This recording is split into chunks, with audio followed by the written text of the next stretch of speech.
Welcome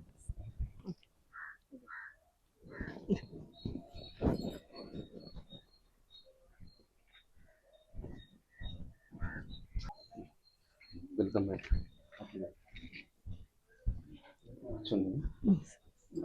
తీసే కూర్చో.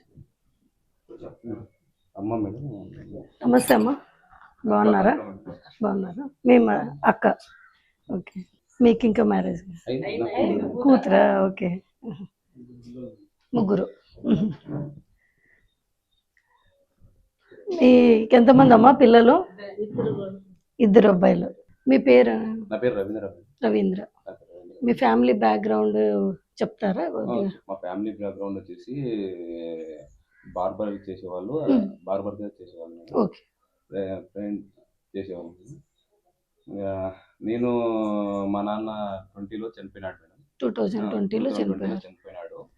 నేను స్వయంగా నేను ఇక్కడ మా తమ్ముడు డిగ్రీ చదివేవాడు మేడం. డిగ్రీ చదువుతుంటే మధ్యలోనే డ్రాప్ అవుట్ అయ్యి నేను పై చదువులకి కర్నూలు వెళ్ళి చదువుకున్నాను మేడం. ఓకే, పీజీ చేసిన మేడం నేను. ఓకే, మధ్యలోనే మీ బ్రదర్ ఫాదర్ చనిపోవడంతో ఆయన ఇక్కడే మీ ఆయనమ్మ పెరాలసిస్ మేడం. పెరాలసిస్ 2007లో పెరాలసిస్ వచ్చింది మేడం. 2020లోన మా అమ్మ 14 ఏళ్ళు ఆయన బాగా సేవలు చేసింది మేడం. ఓకే, చాలా కష్టపడ్డారు. చాలా కష్టపడి స్థితికి చేరుకున్నాం మేడం. ఎట్లా మీరు ఎడ్యుకేషన్ ఎట్లా? మా ఎడ్యుకేషన్ బ్యాక్గ్రౌండ్ వచ్చేసి 10th వరకు ఇక్కడే మలవల్లి గ్రామంలోనే చదివినా మేడం. ఇంటర్ వచ్చేసి నంద్యాల జిఎం కాలేజీలో చేరినా మేడం. అయిన తర్వాత డిగ్రీ వచ్చేసి కర్నూలులో చేరినా madam. PG, BEd, BPD, MPD ఇవన్నీ కర్నూలులోనే చదివినా మేడం. మొత్తం కర్నూలులోనే చేసేస్తాం మేడం. కష్టపడి చదువుతున్నాం. అదే మీరు ఇంత కష్టపడి డిఎస్సిలో జాబ్ సంపాదించుకున్నారు కదా. అవును మేడం. అంటే వీళ్ళు వైసీపీ పార్టీ వాళ్ళు ఎవరైతే ఉన్నారో జగన్మోహన్ రెడ్డి, మీరందరూ కూడా ఇలా అవకతవకలు జరిగినాయి అనేసి ఒక నిందలు వేస్తున్నారు. మీరు దాని మీద ఏం చెప్తారు? మెగా డిఎస్సి 2025లోన మెరిట్ లిస్ట్ లో జాబ్ ఓపెన్ కేటగిరీలో జాబ్ సాధించాను మేడం. అప్పుడే మేడం. నేను ఇప్పుడు జాబ్ చేయబట్టి 10 months అయింది మేడం. 10 months తర్వాత ఇంతవరకు 10 months తర్వాత డిఎస్సిలో అవకతవకలు అని జరిగినాయని న్యూస్లో రావడము, మీడియాలో రావడం వల్ల నన్ను చాలా బాధించాయి మేడం. మానసికంగా చాలా బాధించాయి. ఆంధ్రప్రదేశ్లో డిఎస్సి అంటే ఒక ప్రత్యేకత ఉంది మేడం. దీన్ని ఒక డిఎస్సిని సివిల్స్తో, ఆంధ్ర సివిల్స్తో పోల్చుతారు మేడం. అలాంటి ఎగ్జామ్ని మీరు దీనికి గోల్మాల్ జరిగింది, అవకతవకలు జరిగినాయి అని చెప్పడము చాలా బాధించాయి మేడం. నాతో పాటు జాబ్ సాధించిన అభ్యర్థులందరూ చాలా సఫర్లో ఉన్నారు మేడం. ఎందుకంటే మేము ఎన్నో రాత్రులన పగలనక ఒక పూట తిని ఒక పూట తినక చాలా కష్టపడి అవనగడ్డికి పోయి కోచింగ్ తీసుకొని పిల్లలు సమాజంలో అన్ని ఇబ్బందులు పడుతూ స్ట్రెస్ అంతా అనుభవించి జాబ్ కొడితే ఇప్పుడు మా మీద ఈ విధంగా బుడిది చల్లడం చాలా హేయమైన చర్య మేడం.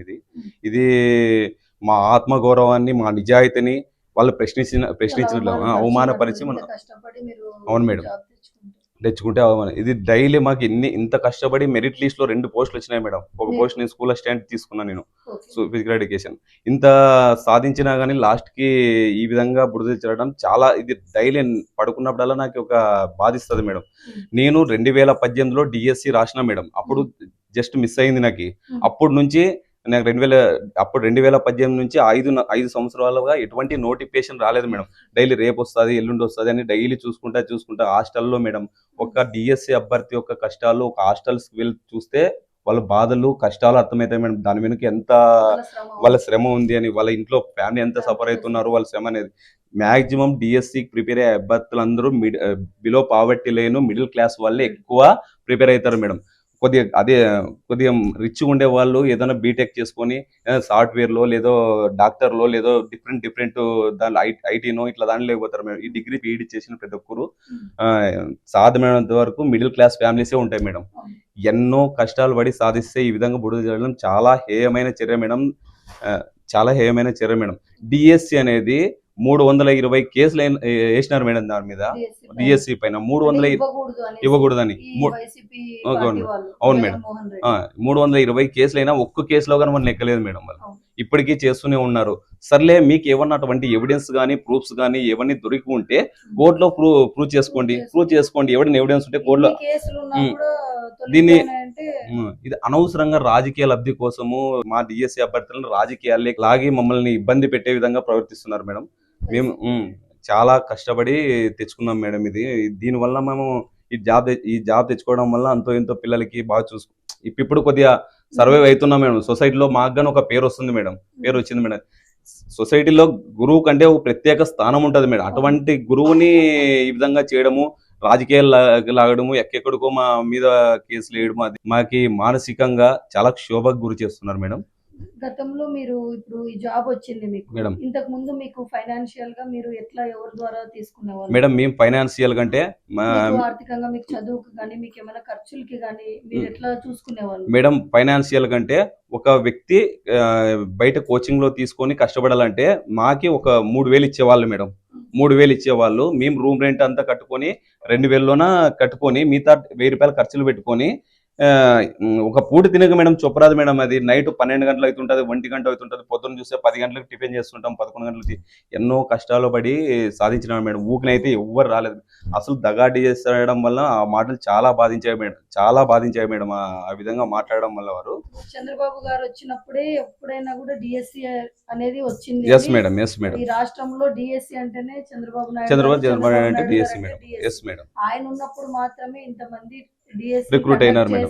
రిక్రూట్ చేశారు. అవును మేడం. ఇప్పుడు మీకేమనిపిస్తుంది? ఇప్పుడు నారా లోకేష్ గారు మన ఐటీ విద్యాశాఖ మంత్రిగా వచ్చిన తర్వాత ఒక్కటేసారి మెగా డిఎస్సిని చెప్పిన మాట ప్రకారము ఆ రోజు తొలి సంతకం ఏదైతే ఉందో ముఖ్యమంత్రి గారు ఈ మెగా డిఎస్సి మీద పెట్టారు. దీని మీద మీ అభిప్రాయం ఏంటి? మేడం ఆవనగడ్డలో ఉన్నప్పుడు నారా లోకేష్ గారు ఆవనగడ్డకి వచ్చేసారు మేడం. ఆవనగడ్డలో ఎక్కువ అంటే డిఎస్సి అంటే ఒక ఫేమస్ మేడం. అక్కడ ఒక మాట ఇచ్చారు మేడం, ఖచ్చితంగా మీరు ఏం భయపడకండి, నేను వచ్చిన వెంటనే తొలి సంతకము డిఎస్సి మీదే చేస్తానని ఒక ఇచ్చి అది మాట నిలబెట్టుకున్నాడు మేడం. అది చాలా సంతోషకరం మేడం. ఆ డిఎస్సి ఇచ్చిన దానికే మేము ఇప్పుడు ఒక లైఫ్ అనేది మాకు ఒక ఇన్ని రోజుల కష్టానికి ఒక ఫలితం అనేది వచ్చింది మేడం. 7 ఇయర్స్ అయింది మేడం డిఎస్సి రాక. 2018లో వచ్చింది మేడం. అయితే దాదాపుగా ఒక చరిత్ర మేడం. 100% మేడం. 16,000 డిఎస్సి రావడము ఒక చరిత్ర మేడం, ఒక హిస్టరీ మేడం. ఇది హిస్టరీ రిపీట్ చేసినాడు మేడం. ఇంతకు ముందు ఆయనదే ఉంది మేడం, మళ్ళా రికార్డు మళ్ళీ బదులు కొట్టినాడు మేడం. చాలా సంతోషం మేడం ఈ విషయంలోన. ఇది వీళ్ళు వైసీపీ నాయకులు వీళ్ళు దీక్షలన్నీ చేస్తున్నారు దీని మీద మీరు ఏం చెప్తారు? మీరు కూడా మొన్న టీచర్స్ అందరూ కూడా కర్నూలుకి కొండారెడ్డి దగ్గరికి వెళ్ళారు. మీరందరూ మీ ఆలోచన దేని మీద మీరందరూ వెళ్ళారు మేడం? దీన్ని అనవసరమైన ఒక డిఎస్సి అంటే చాలా కష్టపడి ఒక మిడిల్ క్లాస్ ఫ్యామిలీ నుంచి వచ్చి కష్టపడి సంపాదించాడు. దీన్ని రాజకీయంగా చేసి వాళ్ళు లబ్ధి పొందాలనుకుంటున్నారు కానీ అసలు ఎప్పటికీ పొందలేరు మేడం. ఇది మన చూసినారు మేడం, కొండారెడ్డి బురుజు నుంచి జిల్లా పరిషత్ వరకు ఎంత పెద్ద ర్యాలీ జరిగి ఎంత స్వయంగా పాల్గొన్నారు మేడం. స్వయంగా పాల్గొన్నారు. ఎవరు చేయకుండా వాళ్ళే స్వయంగా. నేనే అనుకున్నా మేడం, ఓ నైట్ నా భార్యని నైట్ ఆపరేషన్ చేసుకొని నైట్ పిలుచుకొని నైట్ వచ్చిన 10 గంటలకి. అయినా కానీ పొద్దున్నే పోవాలని నేను పొద్దున్నే రెడీ అయ్యి వెళ్ళినా మేడం. నేను ఇది అనవసరంగా చేస్తున్నారు మేడం. ఈ అడావుడి చేస్తున్నారు మేడం. దీన్ని రాజకీయంగా చేయకుండా మా యొక్క మనోభావాలను దెబ్బతీయకుండా ఉండే విధంగా కోరుకుంటున్నాం మేడం. అది ఎంత కష్టం ఉంటది మీకు అనేది అందరికీ తెలుసు మేడం. చాలా ఇప్పుడు మీరు కూడా చెప్పారు ఇందాక, ఖర్చులకి కూడా ఇంట్లో నుంచి అడిగి తీసుకునే పరిస్థితి ఉండే అంత ఇబ్బందుల్లో ఉండి మీరు ఆ రోజు కష్టపడి చదువుకుంటూ. ఇంకోటి మేడం, నేను మున్సిపల్ కమిషనర్ వాళ్ళ ఇంట్లో ఉండేవాడిని మేడం. ఆ ఇంట్లో ఉంటే ఆయన నేను చూసి ఎవరికి చెప్పలేదు. నేను వాటర్ క్యాన్లు కానీ మోసిన మేడం. వాటర్ క్యాన్లు మోస్తే ఒక 300 ఇస్తే 300తో మేము సర్దుకొని డైలీ 300 ఇచ్చేవాడు మేడం.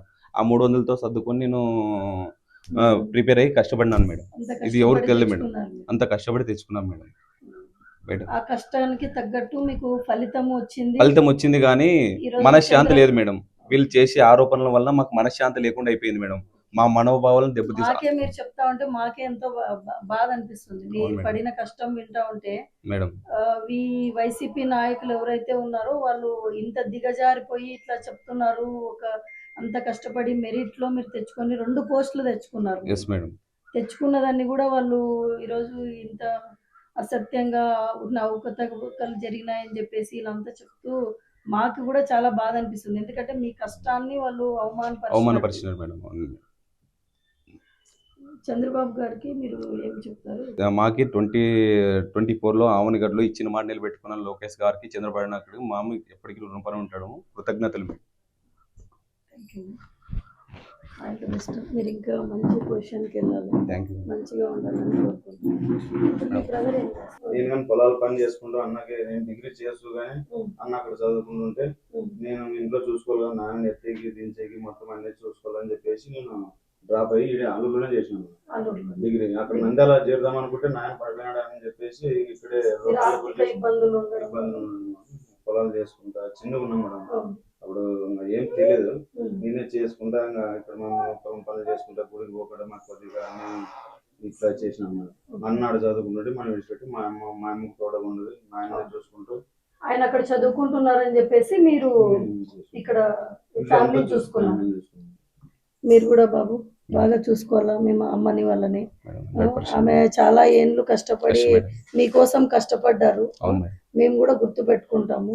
మీకు మా నుంచి ఏం అవసరం వచ్చినా కూడా అమ్మ మేము కూడా ఉంటాము, చూసుకుంటాము. చంద్రబాబు నాయుడు గారు, లోకేష్ గారు ఈరోజు ఇట్లా కొద్దిగా వేల మంది డిఎస్సిగా వీళ్ళు ప్రిపేర్ అయ్యి వీళ్ళకి నోటిఫికేషన్స్ రాక చాలా ఏండ్ల నుంచి ఉంటే అది ఇబ్బంది ఉండకూడదు అనేసి దాదాపుగా ఒకటేసారి 16,347 ఉద్యోగాలు ఇచ్చినారంటే ఇది ఒక చరిత్రమా.